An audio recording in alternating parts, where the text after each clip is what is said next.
Bom dia, meninos do nono. Tudo bem com vocês?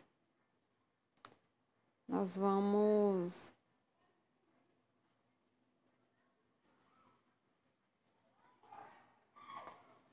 estudar agora o sistema.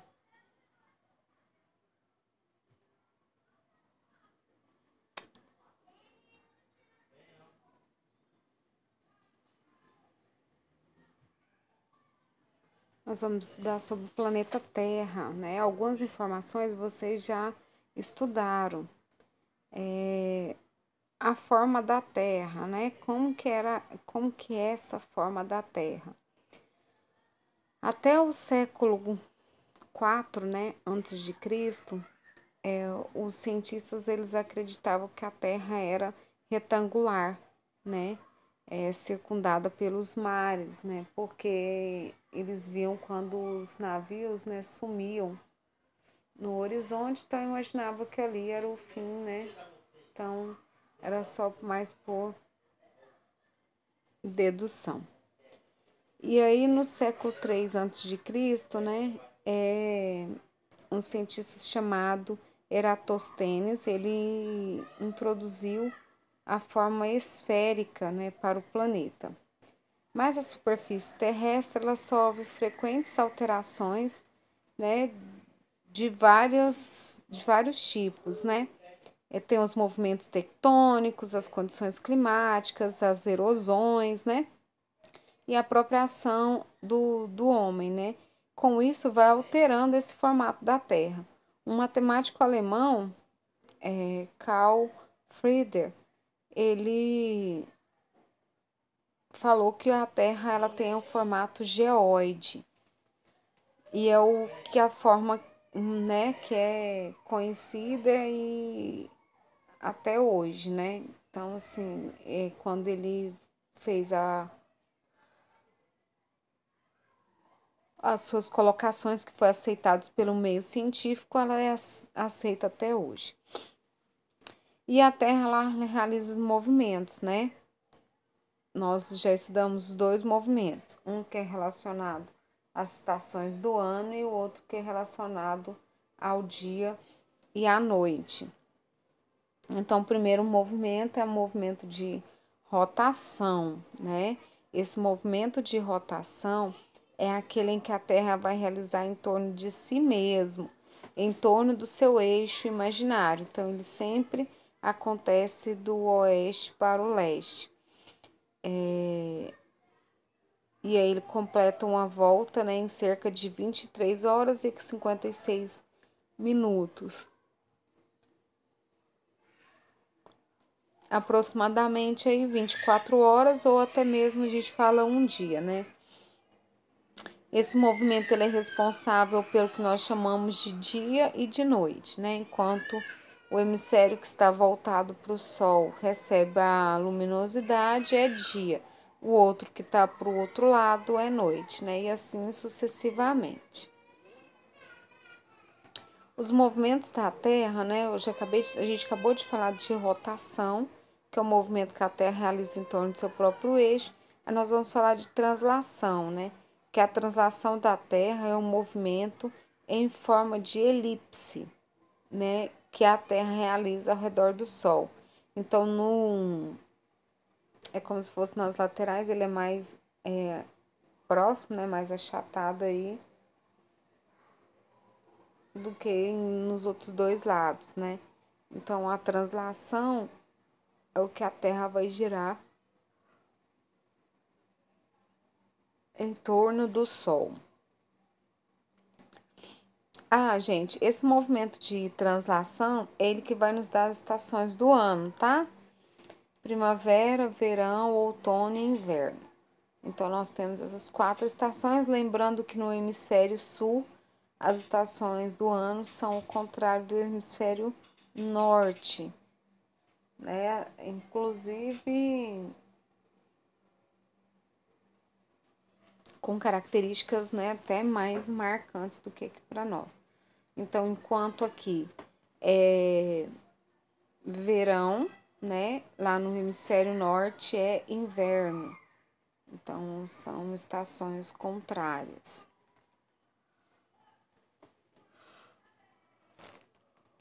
Vamos ver a constituição do planeta Terra, né? Nós vimos na semana passada que o planeta Terra é formado por 3 camadas internas, né? Crosta terrestre, manto e núcleo. Agora nós vamos ver as camadas externas, que sem essas 3 camadas era impossível ter a vida na Terra. Então, primeiro a Terra ela tem a sua atmosfera, que é uma camada de ar. Ela tem uma camada que nós chamamos de hidrosferas, que é a camada de água, em consequência a maior parte, né? Então, onde tem os mares, rios, oceanos. A outra nós temos a criosfera, que é a parte que está congelada. A litosfera é onde nós temos o solo e a biosfera onde nós temos os seres vivos. Se a gente for observar aqui as figuras, ó, essa daqui. Peraí. Essa aqui. Olha, a biosfera é o local, é onde eu vou ter vida na parte em que circunda nas 3 esferas, né? Na hidro, na atmosfera e na litosfera.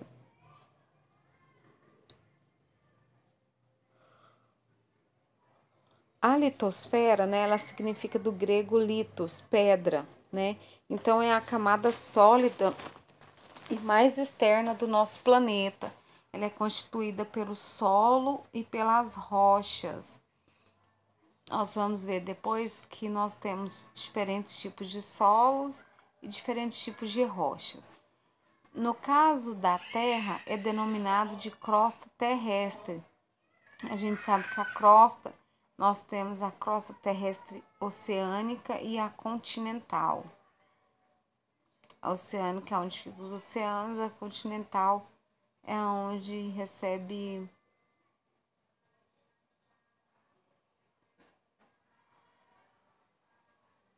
Me perdi aqui.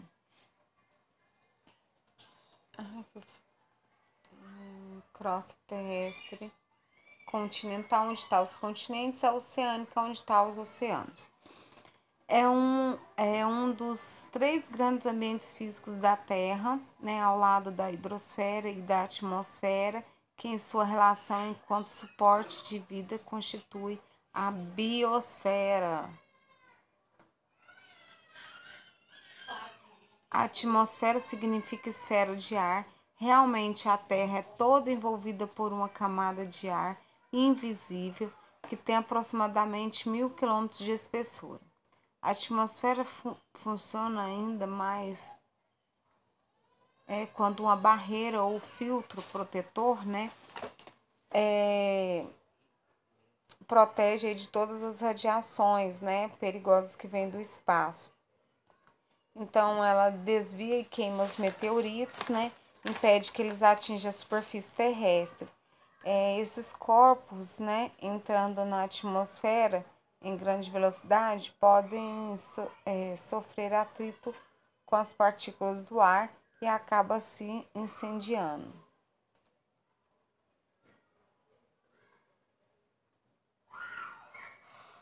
Então,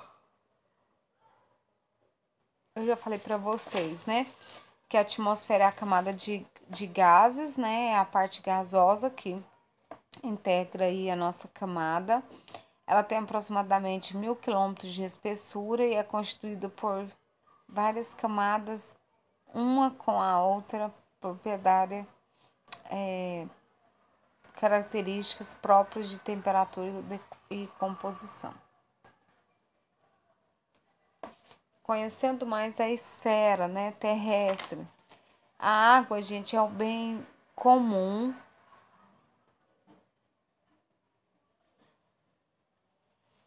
a todas as pessoas, né? Além de ser indispensável para todas as formas de vida do planeta, né?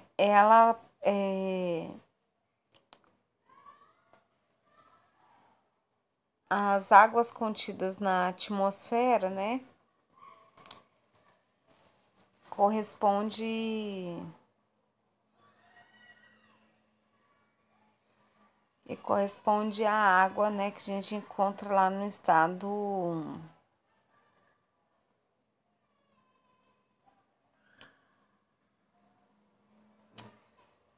A parte líquida, meninas, aí do nosso planeta, né, que eu falo, ela corresponde a todas as partes que a gente encontra que tem a água, seja nos oceanos, mares, rios, lagos, tá? Geleiras e até mesmo a atmosfera. Já a hidrosfera, né, ela é a camada que corresponde aos rios, lagoas, mares, né, as águas subterrâneas, os lençóis de gelo, vapor de água. A profundidade oceânica chega a mais de 3.000 metros, né? Mais de 5 vezes a altura, né? Dos continentes não aí, permitiam fazer. Não permite, né? A gente chegar numa profundidade dessa por causa da pressão. A massa dos oceanos é aproximadamente, né?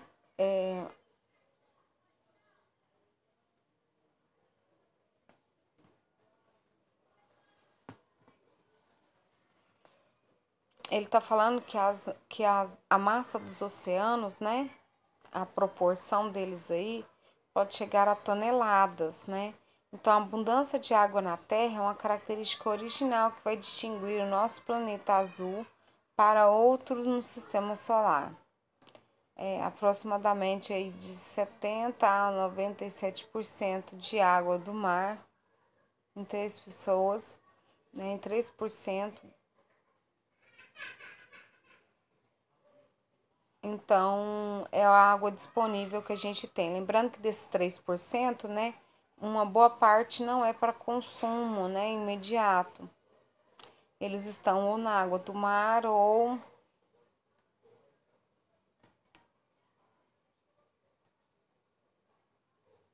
então tá, como é que fala? Esqueci agora. Ou então tá congelado.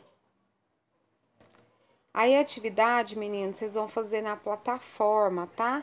Como eu combinei com vocês, toda tarefinha eu vou colocar sempre pequenininha, porque todas valem nota para não atrapalhar os estudos de vocês, tá ok? Beijos, beijos, até na próxima aula. Alunos, bom dia, tudo bem com vocês? Começando aí mais uma aula.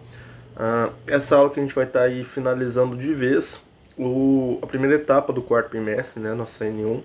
A gente finaliza agora com uma aula fazendo uma revisão, uma discussão da avaliação que vocês fizeram na segunda-feira.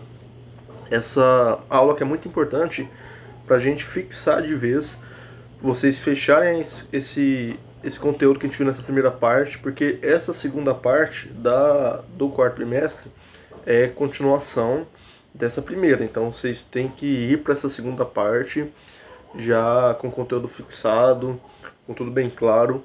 Aí por isso essa correção e discussão da avaliação, para vocês verem o que vocês erraram e tirar algumas dúvidas aí a respeito do conteúdo. E então vamos fazer essa correção. Eu coloquei aqui as 5 questões na prova, ela estava de forma aleatória, então pode ser que essa questão tenha sido a primeira ou não que vocês responderam, isso não interfere, mas com certeza essa questão estava na avaliação. A primeira questão que a gente vai corrigir é: o estudo da eletricidade são divididos em 3 partes, sendo uma delas a eletrostática, que estuda. Aí a gente tem as 4 opções. Deixa eu só ajustar aqui. A primeira opção é as cargas elétricas em repouso e abrange principalmente os conceitos de tipos de eletrização. Segundo, as cargas elétricas em movimento refere-se principalmente aos conceitos associados à corrente elétrica e aos circuitos elétricos. Terceira opção é a relação entre fenômenos elétricos e magnetismo, sendo eles a corrente elétrica produzida pela variação do campo magnético. E a quarta alternativa irá todas as alternativas. Nessa parte aqui, eu acredito que não foi difícil para vocês, porque a gente viu que pelo nome da área da eletricidade, a gente já consegue ver o que esse ponto estuda. Então, eletroestática, começa com eletro de eletricidade. A segunda parte da palavra é estática. O que é algo estático? É algo parado, imóvel, algo em repouso. Sendo assim, a resposta só poderia ser uma, que é as cargas elétricas em repouso, e abrange principalmente os conceitos de tipos de eletrização. E nós vimos os tipos de eletrização. Eletrização por indução, por atrito. Então todos esses conceitos, eles entram dentro do ramo da eletroestática, que é o estudo da energia em repouso. Próxima questão era: o estudo da eletricidade são divididos em 3 partes, sendo uma delas a eletrodinâmica, que estuda. As 4 questões são as mesmas, 4 alternativas. Só tinha que saber agora qual que era referente à eletrodinâmica. Mais uma vez, pegando o macete do nome. O nome da área já entrega ali o que ela estuda. Eletrodinâmica. Eletro de eletricidade, então estuda eletricidade. Dinâmica, algo que é dinâmico, algo que está em movimento. Sendo assim, a resposta correta é: as cargas elétricas em movimento refere-se principalmente aos conceitos associados à corrente elétrica e aos circuitos elétricos. Então, quando a gente for ver eletrodinâmica, que inclusive é o que nós vamos ver agora nessa segunda parte do quarto trimestre, nós vamos ver alguns conceitos de eletrodinâmica. Nós vimos eletroestática, agora de N1, de N2 a gente vai ver eletrodinâmica. A gente vai estudar as cargas em movimento, alguns conceitos de corrente elétrica, e também vamos rever, na verdade, que vocês até viram um pouco isso no 8º ano, que é circuito elétrico também. Então, essa era a resposta para eletrodinâmica. A terceira questão é: o estudo da eletricidade são divididos em 3 partes, sendo uma delas o magnetismo. Então a gente já viu aí eletroestática, eletrodinâmica e agora é o magnetismo. O magnetismo não tem segredo, o nome já entrega aí, magnetismo de magnético. Então a alternativa correta é a relação entre os fenômenos elétricos e magnetismo, sendo eles a corrente elétrica produzida pelas variações do campo magnético. Então o magnetismo estuda as variações do campo magnético, esses fenômenos elétricos e magnetismo. Essas são as 3 principais divisões do estudo da eletricidade: eletroestática, eletrodinâmica e magnetismo. Então as questões estavam fáceis, essas 3 questões aí, era pelo nome vocês já conseguiam aí descobrir qual que era a resposta correta. Na eletroestática, os corpos eletrizados são... Vamos lá. Corpos eletrizados, a gente tem aí 4 opções. Primeira, são aqueles que possuem cargas negativas e positivas na mesma proporção. Segunda, são os que possuem maior quantidade de uma carga do que de outra. Terceira, são aqueles que têm o formato de um pudim de passas. E quarta questão, são aqueles que têm o corpo esférico como uma bola de bilhar. Na eletroestática, pessoal, os corpos eletrizados, quando a gente fala de um corpo eletrizado, a gente tem o corpo neutro e tem o corpo eletrizado. Qual que é a diferença? Relembrando, o corpo neutro é quando ele não está eletrizado, quando a carga de prótons está equilibrada, está igual à carga de elétrons. Se esse é um corpo neutro, o corpo eletrizado são os que possuem maior quantidade de uma carga ou do que de outra. Ela pode ter mais elétrons do que prótons ou pode ter menos elétrons do que prótons. Se não está igual, se não está com a mesma quantidade de prótons e de elétrons, dizemos que esse corpo está eletrizado. Se está igual a quantidade de prótons e se está igual a quantidade de elétrons, dizemos que este corpo está neutro, que o átomo é um átomo neutro. E esse conceito de neutro e eletrizado vai ser muito importante, vai ser muito usado também na eletrodinâmica. Mesma coisa é entender como ele é chamado quando ele está eletrizado positivamente ou quando ele está eletrizado negativamente, que já é a nossa última questão, que era um cátion quando o corpo está eletrizado, ele pode ser um cátion e pode ser um ânion, ou pode ser um ânion. O que difere aí? Vamos ver quais são as 4 opções de um cátion. O cátion é um átomo com número de prótons e elétrons com a mesma quantidade, um átomo positivo com mais prótons do que elétrons, um átomo negativo com mais elétrons do que prótons, ou todas as alternativas. Um átomo com número de prótons e elétrons com a mesma quantidade é um átomo neutro, conforme a gente está falando aqui, sabemos que não é. Então, a resposta é: o cátion é quando ele é um átomo positivo com mais prótons do que elétrons. Relembrando que um átomo ele nunca vai perder ou ganhar prótons. O número de prótons é fixo. O que ele perde, como a gente viu na eletrostática, o que ele pode perder ou ganhar, ceder ou ganhar na verdade, são os elétrons, que é a carga negativa que fica externo ao núcleo do átomo na eletrosfera. Então, são os elétrons que ele pode ganhar ou ele pode ceder. Numa eletrização, por exemplo, como a gente estudou, um corpo ele pode estar ali neutro, né? Ele pode estar ali com a mesma carga de prótons e elétrons, ele eletriza outro corpo, aí ele cede elétrons. Aí, se ele cede elétrons, ele fica com menos elétrons, uma carga negativa menor, ele se torna um ânion. Se ele, na hora da eletrização, ele recebe elétrons, ele vai ficar com maior carga negativa, sendo assim, quando ele recebe mais elétrons, ele fica com maior carga negativa, ele se torna um ânion. Quando ele cede elétrons, ele fica com uma carga negativa menor, uma carga positiva maior, sendo assim, ele se torna um cátion. Ele é chamado de cátion. Pessoal, essa era a última questão da avaliação para a gente discutir e corrigir. Não estava difícil, pelo contrário, estava muito tranquilo. Era bem o principal do que a gente viu nessa primeira etapa. A partir da semana que vem a gente começa aí a N2 do quarto bimestre. E aí já é o finalzinho do finalzinho, já acabando de vez aí fechando aí o nosso conteúdo, fechando aí o conteúdo de vocês no nono ano. Então tem que ir para a segunda parte com essa primeira parte bem fixada na cabeça, porque agora a gente vai começar a ver eletrodinâmica, circuito elétrico, corrente elétrica e etc. Pessoal, por hoje é só, não vai ter homework, até porque vocês estão em semana de avaliações. A gente fechou aqui uma primeira etapa. Semana que vem a gente começa aí a segunda parte, o final do quarto bimestre. E aí conteúdo novo, nossas tarefas de casa e por aí vai.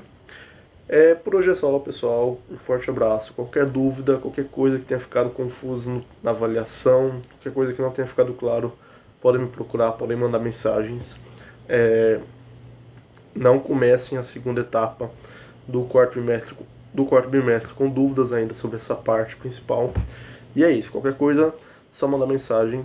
Vejo vocês aí na nossa próxima aula de Química e nas lives da semana que vem. Um forte abraço e tchau, tchau.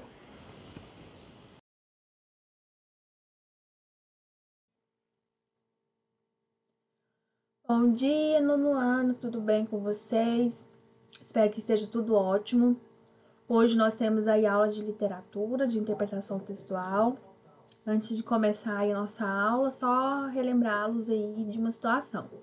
Durante as nossas videoaulas, nós utilizamos o livro, o módulo 4, que é referente aí ao quarto bimestre.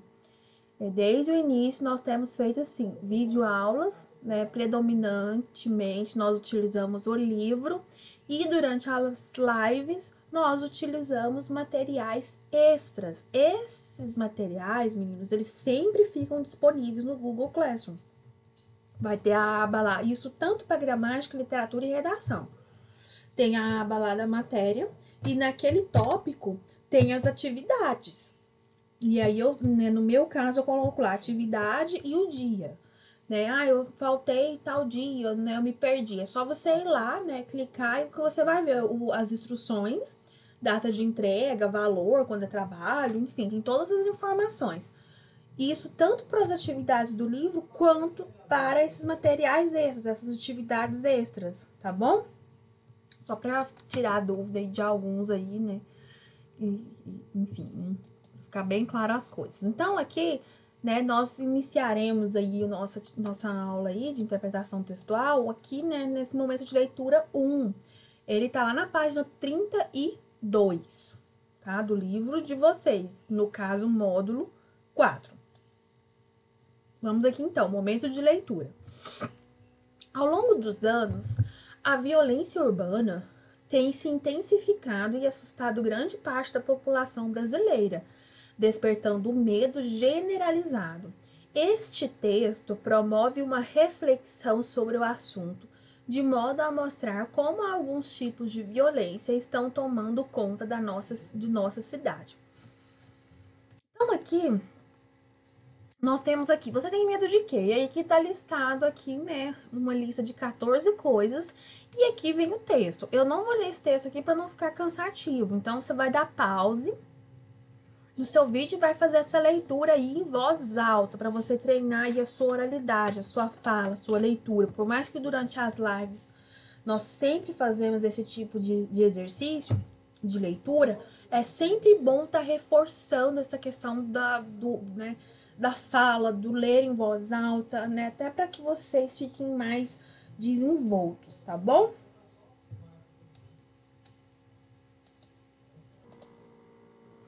Então, vocês vão dar o pause, como eu havia dito, e vão fazer essa leitura em voz alta. E aí, vocês vão voltar aqui, assim que terminar a leitura, para as questões aí interpretativas.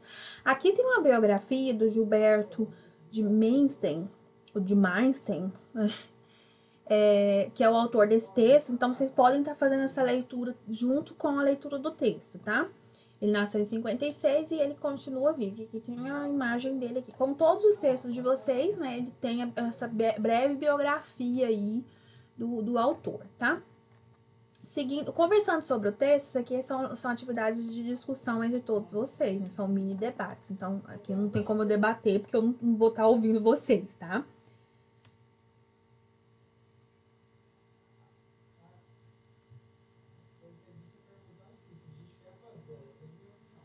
Seguindo aqui, escrevendo sobre o texto, de Meinstein faz uma comparação entre o que aterrorizava as pessoas antigamente com o que assusta na atualidade. Que diferenças ele aponta? Então, os medos eles vão mudando, né, com o passar dos anos, né, com o passar das gerações, os medos tendem a mudar. Então, em tempos passados, as pessoas tinham medos que hoje a maioria das pessoas já não tem mais esse temor, essa preocupação toda. E é o que você vai colocar aí. Na número 2, pede o seguinte: qual é a diferença entre o sequestro da década de 1970 e nos dias de hoje? Então, existe uma diferença. Até os crimes, eles mudam também, né?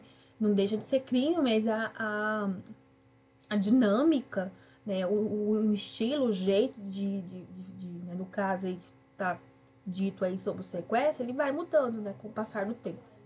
3. Segundo o autor, a violência não preocupava os cidadãos comuns. No entanto, situações como o sequestro deixaram de ser isoladas e passaram a integrar o cotidiano. Porque essas transformações ocorreram, gente, teve uma época, né, alguns anos atrás, que teve um boom, né, uma explosão de sequestros relâmpagos, né, aqueles sequestros mais rápidos. Então, assim, era muito noticiado. Assim, todo tempo passava algum caso, né, principalmente em cidades maiores, em grandes metrópoles, São Paulo, Rio, BH. Aqui também, né, nós tivemos casos aí, e sempre tem, né. Meu marido, por exemplo, já foi vítima de um sequestro relâmpago. Enfim, quase morreu, né?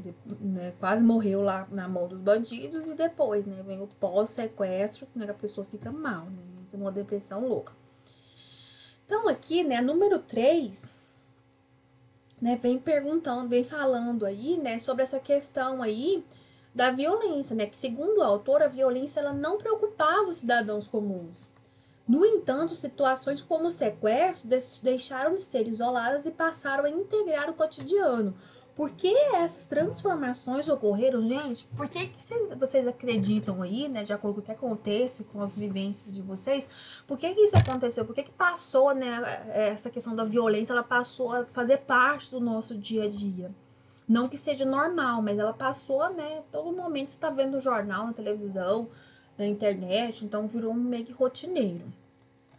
Seguindo aqui. 4. Gente comum não sentia necessidade de aprender técnicas de autodefesa ou manejar armas de fogo.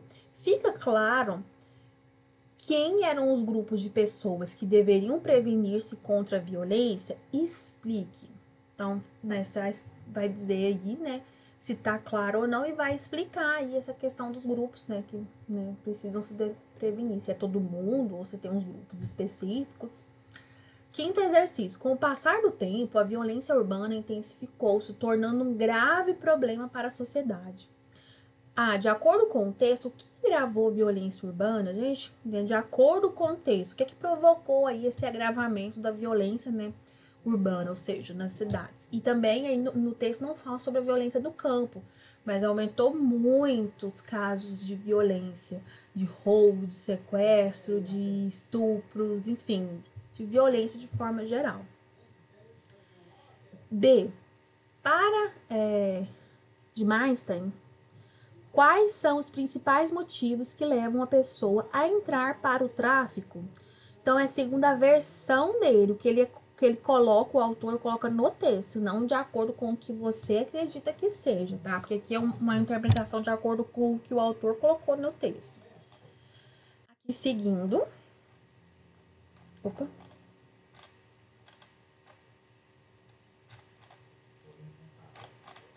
Ai, gente, o que eu fiz aqui? Pronto. Segundo o autor, a paisagem urbana passou por várias mudanças nos últimos anos. Letra A.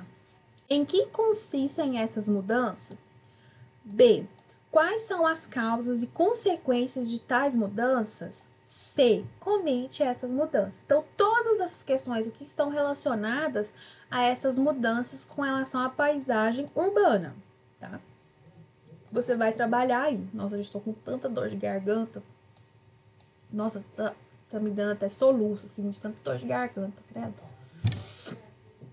Após realizar uma crítica, o autor expõe dados obtidos em janeiro de 2012, que revelam a queda das taxas de criminalidade no estado de São Paulo. No entanto, em julho de 2012, os dados já apontavam para um aumento da violência. Em sua opinião, agora eu vou na sua opinião, o que indica a variação dos dados? B. Você acha que a sociedade atualmente está menos violenta do que em anos anteriores? Justifique. Então, aí cada um vai, né, expor uma resposta aí, né? Se está ou não, né, menos violenta. Discutindo ideia, construindo valores são exercícios de debate. Aqui o explorando a linguagem. 1. O autor, em alguns momentos, dialoga com o leitor. Sublinhe no texto os trechos que ocorrem esses diálogos. B. Com que objetivo ele faz uso desse recurso? Então, bem tranquila essa parte aí. 2. Leia os trechos. A paisagem urbana também mudou muito nos anos de 1970 para cá. 2. Não era tão perigoso andar nas ruas. 3. Gente comum não sentia necessidade de aprender técnicas de autodefesa ou manejar armas de fogo, como acontece hoje em dia. Classifique os advérbios e locuções adverbiais destacados. Então, aqui, nós temos aqui muito, que é um advérbio, nas ruas, e hoje em dia são locuções adverbiais. Então, você vai dizer se é de tempo, se é de modo, se é de, né, se é de lugar. Então, você vai colocar aí qual que é a classificação. Desculpa. Qual que é a classificação? No caso aí, o muito é um advérbio. Nas ruas, locução adverbial. E hoje em dia, locução adverbial. Então, você vai colocar a classificação aí, tá? Se é de tempo, se é de modo, se é de lugar, enfim. Né? Se você não lembrar todas as classificações, você pode estar pesquisando. 3. É natural algumas palavras serem comuns em determinada região do país e não tão usuais em outras, apresentando o termo correspondente que expresse significado semelhante. No texto, Nota-se a expressão faróis, instrumento utilizado no trânsito com a finalidade de indicar as coordenadas aos motoristas. Letra A. Que outros termos são usados como sinônimos de farol? B. Em sua região, essa palavra é usual ou são empregadas outras para referir a faróis? Então, vai ser de acordo com o que você conhece, né? De acordo com a nossa região aqui, a resposta da letra B, tá? Seguindo aqui o número 1, para fazer em casa. Em alguns lugares, ele, tá até em negrito aqui, chega a ser um poder paralelo, sendo tão ou mais forte que a autoridade legal como a polícia.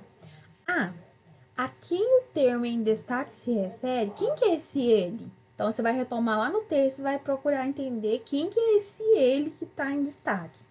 B. Que tipo de comparação é realizada? É de inferioridade, igualdade ou superioridade? Aí você vai estar explicando. E na letra C, que elementos são comparados? Seguindo aí, número 2. Observe o pronome destacado na frase. É o li, gente. Né? O li, né, ele está retomando alguma coisa. Inclusive, até a pergunta da letra A, né? Que palavra o pronome li está retomando? Foi dita uma palavra anteriormente e ele faz essa retomada. Então, qual que é? 3. No trecho, prova disso são constantes arrastões em oásis de luxo. Com que sentido a expressão utilizada foi utilizada? Gente, o que é oásis, né? Oásis é algo... Quando você tá, por exemplo, no deserto, né? Vocês já viram em desenhos, em filmes, ou pessoalmente, o pessoal fala assim, um oásis, tá lá no meio do deserto, visualiza, né? Um oásis, né? Um lugar lindo, maravilhoso, né? Com água, no caso aí, né? Quando se refere ao deserto. Então, a pergunta que é feita aí é o quê? Essa expressão oásis que tá nesse contexto, né? Qual que é o sentido que ela expressa aí dentro desse contexto aí que tá sendo abordado, tá? Aí aqui nós seguimos aqui com o momento de leitura 2. Nossa, vou diminuir, tá muito grande. Momento de leitura 2. Atualmente, a violência urbana pode ocorrer por motivos banais. A crônica a seguir mostra um exemplo disso. Leia. Gente, do mesmo jeito, você vai dar pause aí, vai fazer a leitura em voz alta dessa crônica e depois você retoma aqui para a explicação das questões. Então, ela vem aqui nessa página, depois ela desce aqui para a página 38. E aí, aqui na 39, né, nós temos a biografia. Gente, nós já trabalhamos textos da Marina, não só aqui no livro, mas também nos materiais extras, tá? Não sei se vocês se lembram. Aí aqui, né, nós começamos aqui escrevendo sobre o texto. A linguagem empregada no texto é informal ou formal? O que justifica o emprego dessa linguagem? Gente, linguagem formal é aquela que está dentro da norma culta, da língua portuguesa. E linguagem informal é aquela que sofre variações, ela não está 100% correta de acordo com a gramática, tá? 2. Por que no primeiro parágrafo a narradora apresenta os fatos em ordem não linear, ou seja, não tem uma sequência? Que efeito de sentido isso causa? Exercício de número 3. Os fatos são narrados de maneira aparentemente desordenada. Isso ocorre porque há muitas situações diferentes de violência que são narradas. Que situações são essas? Que situações de violência são essas? B. Identifique parágrafo a parágrafo cada uma das histórias apresentadas. Então, cada parágrafo, o primeiro parágrafo conta uma história, o segundo uma outra história, o terceiro outra história. Então, você vai identificar aqui. 4. O texto foi narrado em primeira pessoa. O que a escolha do foco narrativo provoca? Gente, por que ele foi contado aí, foi escrito em primeira pessoa, ou seja, narrador-personagem, né? Esse foco narrativo aí do narrador-personagem, ele teve um intuito, né? Teve um objetivo, né? E aí, o que provocou, né? No entendimento do texto, da narrativa em si, né? O que isso provocou? 5. Não se especifica onde nem quando os fatos acontecem, ou seja, nós não sabemos o espaço, né, o local e nem o tempo, ou seja, quando ocorreram. Que efeitos de sentido isso causa no leitor? Gente, quando nós não temos esse tempo cronológico, né, nem esse lugar específico, nós temos aí o tempo histórico. Esse tempo histórico, ele se torna antemporal, ou seja, são mensagens, são enredos que eles é como se eles servissem para várias gerações, então eles são chamados de antemporais. Eles pode mudar o estilo, pode mudar a caracterização dos personagens, mas a mensagem em si, ela permanece aí por anos e anos, tá? Ao visitar o homem caído no chão, a narradora diz que tentou inventar uma história que justificasse a cena. Por que ela fez isso, né? Essa tentativa de justificar aí essa situação? B, o que de fato aconteceu ao homem caído no chão? 2, reler esse trecho. Então, você vai reler esse parágrafo aqui para responder aqui, na letra A e a B. Por que a narradora se considera mesquinha? Explique. Então, é uma pergunta bastante interessante, porque ela te faz a pergunta por que ela se considera mesquinha. Ela se considera, tá? Ela não considera a gente, ela tá falando dela, tá? E você vai explicar o porquê disso, por que ela acha que ela é mesquinha. 4. A abordagem do problema demonstra que a violência é vista de forma pela narradora. Então, de acordo aí com a narradora, com o foco narrativo. E por fim aqui, né, tá pedindo um exercício de sublinhar, né? A banalização da violência suscita outra discussão relacionada ao valor do ser humano em situações como a retratada. Sublinhe trechos que revelam o pouco valor atribuído ao ser humano. Você vai voltar lá e vai sublinhar. Isso aqui é muito interessante, tá? Seguindo aqui, né, os exercícios de discussões. E aqui, por fim, explorando a linguagem. Número 1. No primeiro parágrafo, aparece 2 vezes o termo não. A que classe de palavras esse termo pertence e que objetivo ele foi repetido? Gente, eu já vou ajudar vocês. O não é um advérbio de negação. Ponto final. Qual foi o objetivo de utilizar esse advérbio aí? E por que ele foi repetido tantas vezes? Número 2. No texto, a narradora diz: mania minha de dramatizar. O que ela quis dizer com essa expressão?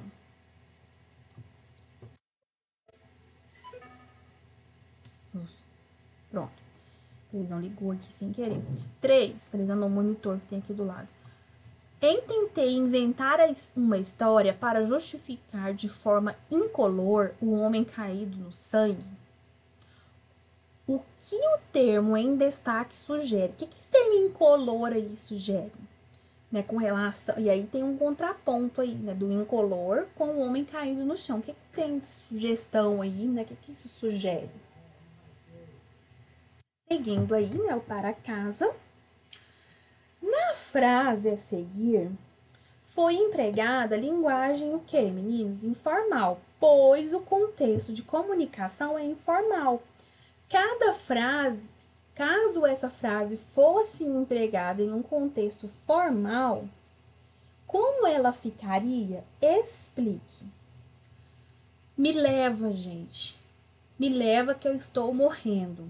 Então, é essa frase aí. Então, se ela fosse colocada aí na norma padrão, como que ela ficaria? E aí você vai explicar, tá?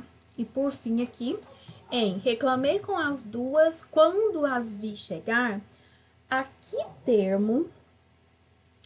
termo destacado se refere a que classe gramatical a palavra pertence? Esse as. Qual é a classe gramatical que ele pertence? Professora, eu não me lembro. Então, você vai dar uma pesquisadinha, que eu já te ajudei lá em cima com o advérbio não, que é um advérbio de negação, tá? Então, aí você vai, além de você, né, dizer que termo destacado, esse as faz referência, você ainda vai falar qual que é a classe morfológica e qual que é a classe de palavras que ela se refere, tá? E aí é isso, meninos. Um ótimo dia aí pra vocês. tá? Cuidem-se aí. Qualquer dúvida, me procurem, tá bom? Um beijo para vocês. Fechar aqui no nosso último slide aqui, que é os exercícios de casa, né? Que foram esses todos que eu expliquei aqui para vocês. Um belo dia aí para todos e até a próxima aula. Um beijinho. Tchau, tchau.